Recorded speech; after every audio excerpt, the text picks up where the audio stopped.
A federal immigration raid in Wilder last October is now drawing national attention. One family impacted by that operation shared their story with lawmakers in Washington, D.C. this week. KTVB's Gabriela Lopez spoke to a victim from the raid in Wilder. Gabriela, what message did she have for lawmakers?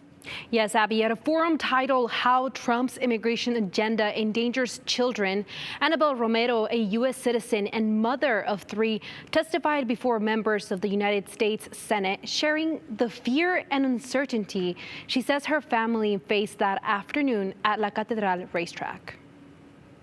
That is cruelty, and that should not be happening in this country. Last October, La Catedral Arena became the site of one of the most talked about immigration enforcement operations in the state's recent history.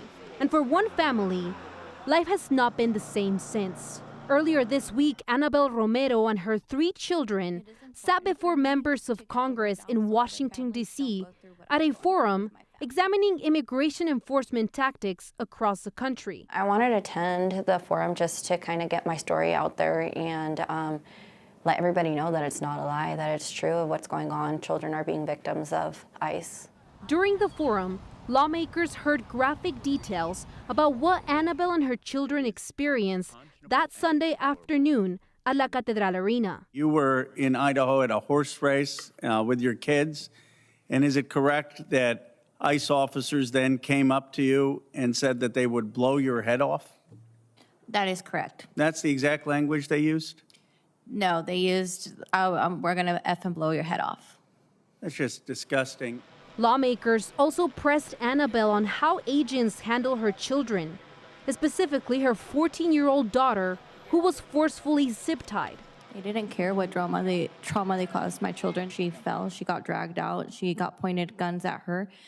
They opened the other door for where my other 2 children were at, and they were screaming. Representative James Walkinshaw of Virginia also pushed back on claims made by the Trump administration. The Trump administration said after this incident is that no children were zip-tied during the raid.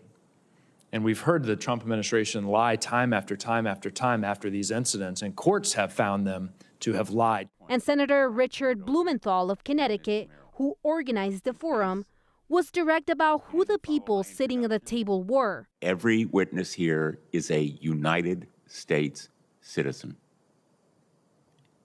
A United States citizen. No criminal background, no history of wrongdoing. A United States citizen who either is or represents children who have been brutally terrorized by the Department of Homeland Security. But back home in Idaho, Annabelle says the response from her own state leaders has been silence. I want Idaho to take accountability. It's kind of crazy because I haven't felt that care here in my state in Idaho.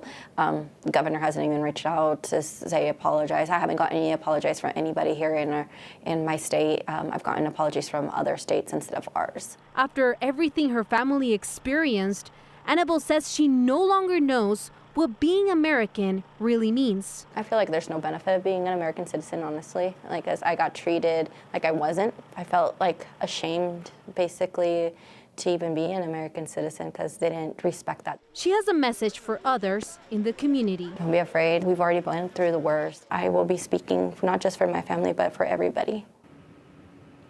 A federal lawsuit has been filed over the consequences the Wilder raid has had on Idaho families. And in Washington, lawmakers say stories like Annabelle Romero's are driving change. All right, thank you, Gabriela. Definitely a story that will continue to follow as it continues to have lingering consequences here in Idaho. Thanks, Gabriela.